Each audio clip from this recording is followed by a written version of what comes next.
नमस्कार दोस्तों, स्वागत है आपका हमारे YouTube चैनल जीके ट्रैकर पे। देखिए फ्रेंड्स, आज के इस वीडियो में हम बात करेंगे जो हमारी एक सीरीज़ है Uttarakhand GK MCQs.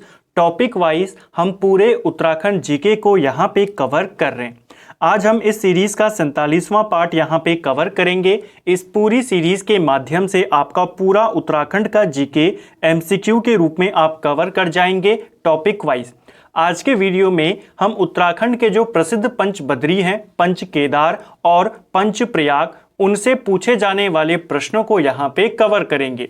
Previous part में हमने 4 धाम के बारे में बात करी थी, तो उत्तराखंड के प्रमुख धार्मिक स्थल आपके आज की वीडियो में कंप्लीट हो जाएंगे। तो चलिए दोस्तों, आज की क्लास को शुरू करते हैं। आज का हमारा पहला प्रश्न है, उत्तराखंड के पंच बद्री में शामिल है। तो उत्तराखंड के पंच बद्री में कौन कौन से शामिल हैं? तो आपके बद्रीनाथ, आदि बद्री, वृहद बद्री, योगध्यान बद्री और भविष्य बद्री, ये पांचों का समूह कहलाता है पंच बद्री। पांचों बद्रियां कहाँ हैं? तो ये पांचों के पांचों आपके चमोली जनपद में स्थित हैं। इसे भी आपको याद करना है, ठीक है। पंच बद्री आपकी पूरी चमोली जनपद में स्थित है। चलिए नेक्स्ट है हमारा, श्री बद्रीनाथ मंदिर किस नदी के किनारे स्थित है? देखिए, जो बद्रीनाथ धाम है, जिसे बद्री विशाल के नाम से भी जाना जाता है, यह मंदिर आपके अलकनंदा के किनारे स्थित है। ऑप्शन सी हमारा सही आंसर हो जाएगा। अलकनंदा के किनारे है, नारायण पर्वत पर है, चमोली जनपद में है, ठीक है। 4 धाम के बारे में हमने कल के वीडियो में बात करी है। जो महत्वपूर्ण बद्री हैं आपके बद्रीनाथ, और जो प्रथम केदार हैं केदारनाथ, उनके बारे में हम ज़्यादा बात नहीं करेंगे। जो अन्य हैं उनके बारे में बात करेंगे, क्योंकि इनको हम कल पढ़ चुके हैं, ठीक है। बस आपको इतना याद करना है, जो बद्रीनाथ मंदिर है ये आपके अलकनंदा के तट पर है। नेक्स्ट है हमारा, पंच बद्री में से प्रथम बद्री किसे माना जाता है? देखिए, पंच बद्रियों में जो पहला बद्री माना जाता है, ये माना जाता है वृहद बद्री को, ठीक है। ऐसा माना जाता है कि जब आदि शंकराचार्य के द्वारा इन बद्रियों की स्थापना यहाँ पर करी गई, तो उन्होंने सबसे पहले वृहद बद्री में भगवान बद्रीनाथ की मूर्ति को स्थापित किया था, तो इसीलिए इनको प्रथम बद्री माना जाता है। हालांकि बाकी के क्रम का हमें यहाँ पर जानकारी नहीं मिलती है, लेकिन जो सबसे पहले माने जाते हैं उनका आपको याद करना है, वृहद बद्री, ठीक है। क्वेश्चन बनता है कि शंकराचार्य ने बद्रीनाथ की प्रतिमा सर्वप्रथम कहाँ स्थापित करी थी? वृहद बद्री में, ठीक है। नेक्स्ट है, पंच बद्री में से किस बद्री में भगवान विष्णु के आधे आकृति की पूजा की जाती है? तो पंच बद्रियों में भगवान विष्णु की पूजा होती है। कौन से बद्री में आधे आकृति की पूजा की जाती है? सही आंसर है हमारा भविष्य बद्री। ऑप्शन ए यहाँ पे सही उत्तर होगा। माना जाता है कि यहाँ पर अभी भगवान विष्णु के आधे आकृति की पूजा है। जब कलयुग आएगा, घोर कलयुग आएगा, तब जो अभी वर्तमान में जहाँ पर बद्रीनाथ धाम है, वहाँ की प्रतिमा विलुप्त हो जाएगी और ये जो आधी आकृति है ये पूर्ण हो जाएगी और यहीं पर भगवान विष्णु की पूजा फिर की जाएगी। इसीलिए इनको भविष्य बद्री बोला जाता है। तो इसको आपको याद करना है, पेपर में आ सकता है, ठीक है। चलिए, शंकराचार्य का ज्योतिर्पीठ कहाँ स्थित है? देखिए, आदिगुरु शंकराचार्य का जो ज्योतिर्पीठ है ये आपके जोशीमठ में स्थित है। ऑप्शन बी हमारा सही आंसर हो जाएगा। शंकराचार्य जी की तप स्थली कहाँ है? अगर आपसे पूछेगा, जोशीमठ। उन्होंने ही यहाँ पर अपने ज्योतिर्पीठ की स्थापना कराई, ठीक है। पूर्णागिरि पीठ की स्थापना उन्होंने यहाँ पर करी। और जोशीमठ को लेकर के एक क्वेश्चन और बनता है। एक राक्षस था, एक दैत्य था, जिसका नाम था बाणासुर। क्वेश्चन बनता है, बाणासुर की राजधानी कहाँ थी? तो इस बाणासुर की राजधानी भी जोशीमठ में थी। नेक्स्ट है, निम्न में से सत्य कथन यहाँ पर हमने चुनना है। तो चलिए स्टेटमेंट्स को पढ़ते हैं। पहला स्टेटमेंट है, श्री आदि बद्री जी की मूर्ति श्याम वर्ण शिला के रूप में है। तो ये यहाँ पर सही है, ठीक है। जो आदि बद्री धाम है, यहाँ पर जो प्रतिमा है ये आपके शालिग्राम पत्थर से बनाई गई है, यानी कि श्याम वर्ण शिला है, ठीक है। दूसरा, शंकराचार्य द्वारा स्थापित वृहद बद्री को प्रथम बद्री भी कहा जाता है। तो ये स्टेटमेंट भी सही है। भविष्य बद्री मंदिर में श्री बद्री जी की आधी आकृति की मूर्ति की पूजा होती है, ये वाला स्टेटमेंट भी सही है। तो यहाँ पर आपके उपयुक्त सभी स्टेटमेंट सही हैं। नेक्स्ट है हमारा, उत्तराखंड के पंच केदार में शामिल है? तो इनमें से बताना है पंच केदार में कौन कौन शामिल हैं। सही आंसर है हमारा, देखिए पंच केदार में आपके केदारनाथ आते हैं, कल्पेश्वर आते हैं, मदमहेश्वर, रुद्रनाथ और तुंगनाथ। इन पांचों का समूह कहलाता है पंच केदार। यहां पर आपको क्रम याद करना है कि पहले कौन है, द्वितीय कौन है, तृतीय कौन है, यहां से क्वेश्चन बनता है। ठीक है, प्रथम केदार की बात करें तो केदारनाथ को माना जाता है, द्वितीय केदार मदमहेश्वर नाथ को माना जाता है, तृतीय केदार तुंगनाथ को माना जाता है। और ये तीनों कहाँ हैं? ये तीनों रुद्रप्रयाग में हैं। चतुर्थ केदार रुद्रनाथ को मानते हैं और पंचम केदार आपके कल्पेश्वर नाथ को मानते हैं। ये दोनों कहाँ हैं? ये दोनों के दोनों चमोली में हैं। इसे भी आपको याद करना है। ठीक है, जो पंच बद्री थे पांचों चमोली में थे, लेकिन पंच केदार में 3 केदार शुरुआत के आपके रुद्रप्रयाग में हैं और बाकी चौथे और 5वें केदार आपके कहाँ हैं? चमोली जनपद में। इसे आपको याद करना है। ठीक है, चलिए नेक्स्ट है, पंच केदार वर्ग में निम्नलिखित में से कौन एक समाविष्ट नहीं है? तो इनमें से कौन है जो पंच केदार में शामिल नहीं है? तो सही आंसर हो जाएगा ऑप्शन डी, विश्वनाथ जो हैं ये पंच केदार में नहीं आते हैं। पंच केदारों के हमने नाम देखे, प्रथम केदार केदारनाथ, दूसरे केदार मदमहेश्वर, तीसरे केदार तुंगनाथ, चौथे केदार रुद्रनाथ और पंचम केदार कल्पेश्वरनाथ। ठीक है, नेक्स्ट है, मदमहेश्वर में भगवान शिव की प्रतिमा के किस भाग की पूजा की जाती है? तो मदमहेश्वर नाथ जिन्हें द्वितीय केदार बोला जाता है, क्योंकि हम प्रथम के बारे में ज़्यादा बात नहीं करेंगे, कल के वीडियो में हमने पूरा उन्हें पढ़ा था अच्छे से, वहाँ से जो जो इंपॉर्टेंट क्वेश्चन थे सब हमने देख लिए थे। जो दूसरे केदार हैं मदमहेश्वर नाथ, यहाँ पर भगवान शिव के मध्य भाग की पूजा की जाती है, यानी उनकी नाभि की पूजा यहाँ पर की जाती है। ठीक है, मदमहेश्वर नाथ आपके रुद्रप्रयाग में है, भगवान शिव की यहाँ पर नाभि की पूजा होती है।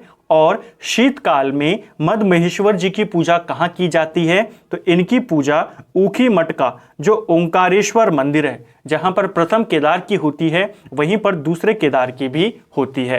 तो दोनों का शीतकालीन पूजा स्थल ऊखी मठ है, इसे आपको याद करना है। ठीक है, जो ये आपका मंदिर है मदमहेश्वर नाथ, ये आपके पांडव शैली में बना हुआ है, इसे भी आपको याद करना है। ठीक है, नेक्स्ट है, निम्न में से कौन सा केदार स्थल चौखंबा शिखर पर स्थित है? तो यहां पर आपने बताना है कि चौखंबा शिखर पर कौन सा पंच केदार स्थित है। सही आंसर है हमारा ऑप्शन सी, मदमहेश्वर नाथ। जो दूसरे केदार है मदमहेश्वर नाथ, ये आपके चौखंबा शिखर पर स्थित है।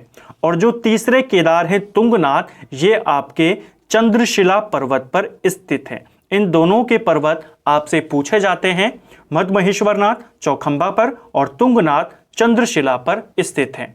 मदमहेश्वर नाथ को लेकर के एक क्वेश्चन और बनता है कि मदमहेश्वर नाथ के निकट कौन सा बुग्याल है? तो बुग्याल भी आपको याद करना है। एक बुग्याल है कसनी खर्क बुग्याल। ठीक है, ये रुद्रप्रयाग में पड़ता है और मदमहेश्वर के निकट स्थित है। ठीक है, और तुंगनाथ को भी लेकर एक क्वेश्चन बनता है।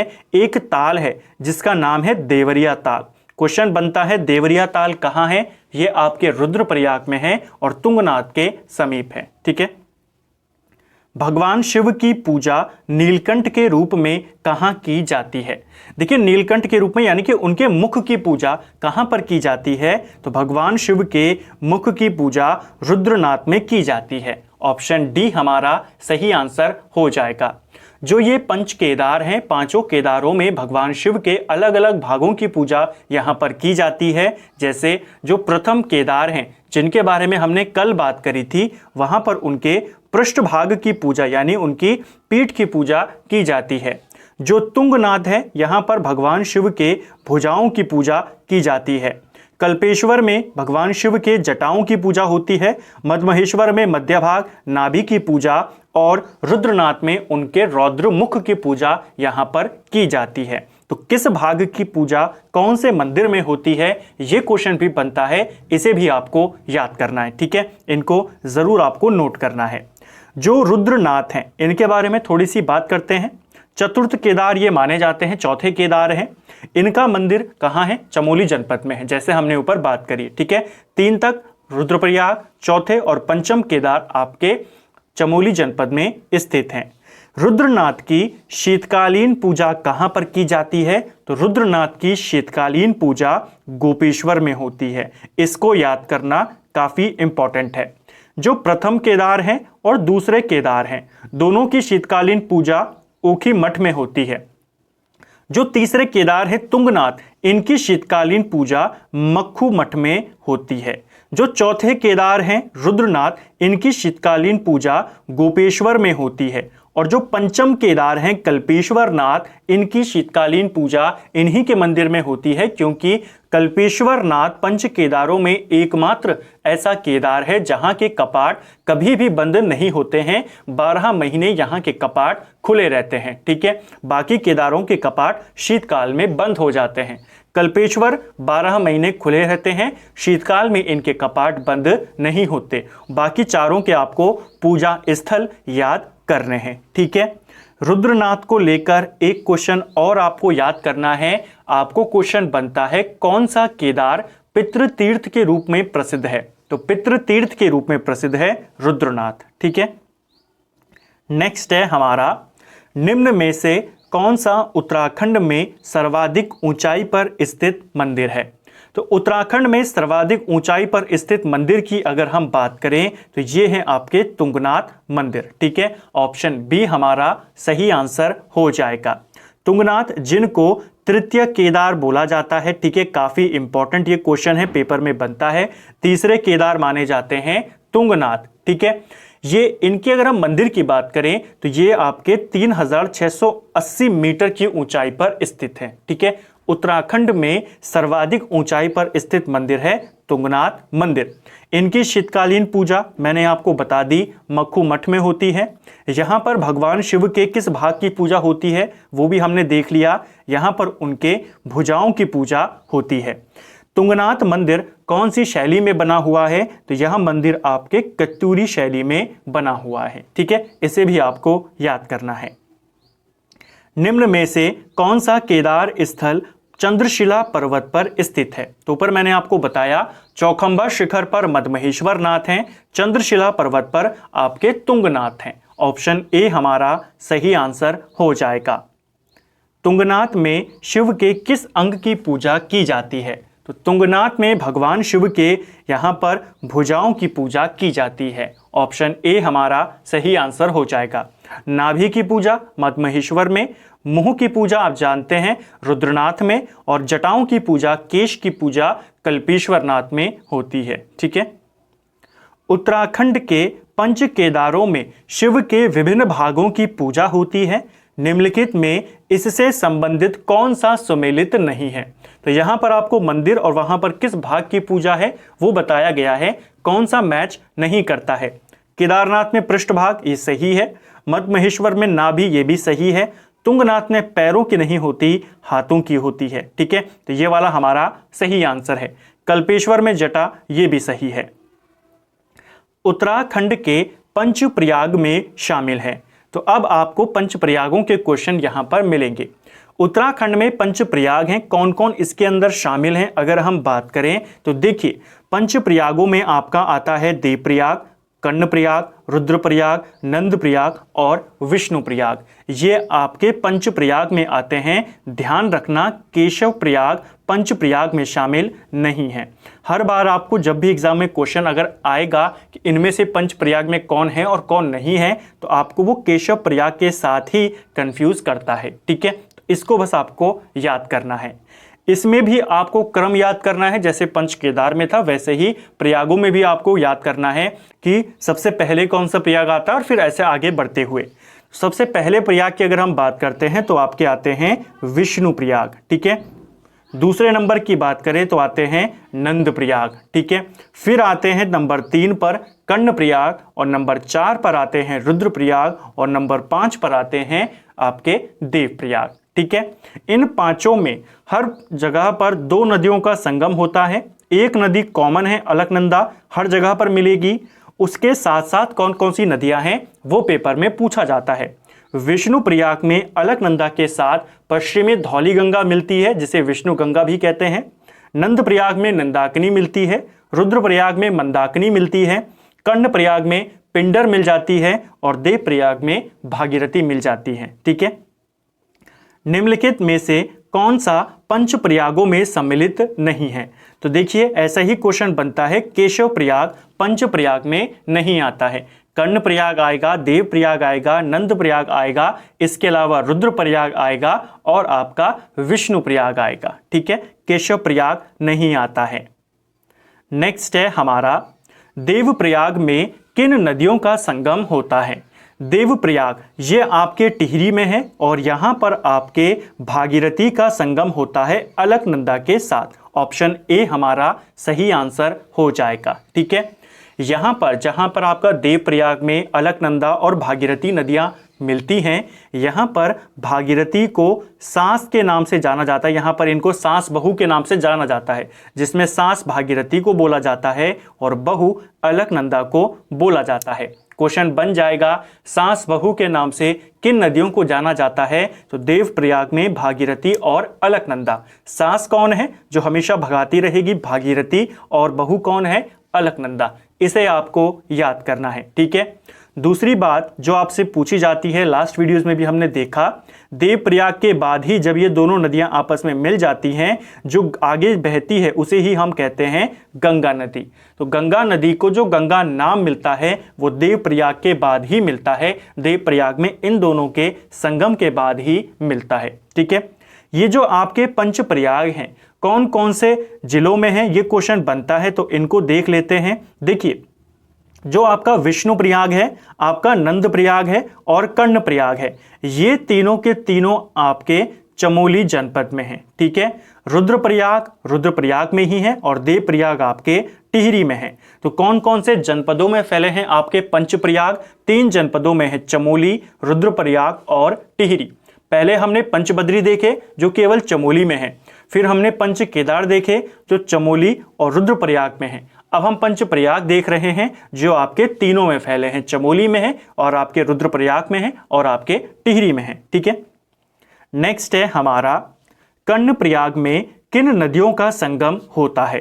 कर्णप्रयाग भी पंच प्रयागों में शामिल है और कर्णप्रयाग में अलकनंदा का संगम पिंडर नदी के साथ हो जाता है। ये पिंडर होगा। ठीक है, तो पिंडर और अलकनंदा इन दोनों का संगम कर्णप्रयाग में होता है। यहाँ पर पिंडर नदी को कर्ण गंगा भी बोला जाता है, इसको भी याद करना। ठीक है, पूछा जा सकता है। एक काफी फेमस सहायक नदी है पिंडर नदी की, पूछी जाती है पेपर के अंदर, पिंडर नदी की सहायक नदी, वो है आटागाड़। ठीक है, कर्णप्रयाग को लेकर एक क्वेश्चन और याद करना हो सकता है, पूछ लिया जाए। एक प्रसिद्ध मंदिर है जलेश्वर महादेव मंदिर। तो जलेश्वर महादेव मंदिर कहाँ है आपका? ये आपके कर्णप्रयाग में स्थित है। नेक्स्ट है हमारा, अलकनंदा एवं मंदाकिनी नदियों के संगम पर स्थित है। तो कल भी मैंने आपको बताया जो मंदाकिनी नदी है ये केवल एक ही जिले में बहती है। जहां पर आपको रुद्रप्रयाग मिल गया आप इसको टिक कर देंगे अगर आपको याद नहीं है। ठीक है, तो अलकनंदा और मंदाकिनी का संगम रुद्रप्रयाग में हो जाता है, इसे भी आपको याद करना है। नेक्स्ट है, विष्णुप्रयाग किन नदियों के संगम पर स्थित है? जो आपका विष्णु प्रयाग है, ठीक है, ये आपके अलकनंदा और विष्णु गंगा के संगम पर स्थित है। ठीक है, विष्णु गंगा को ही पश्चिमी धौली गंगा बोला जाता है।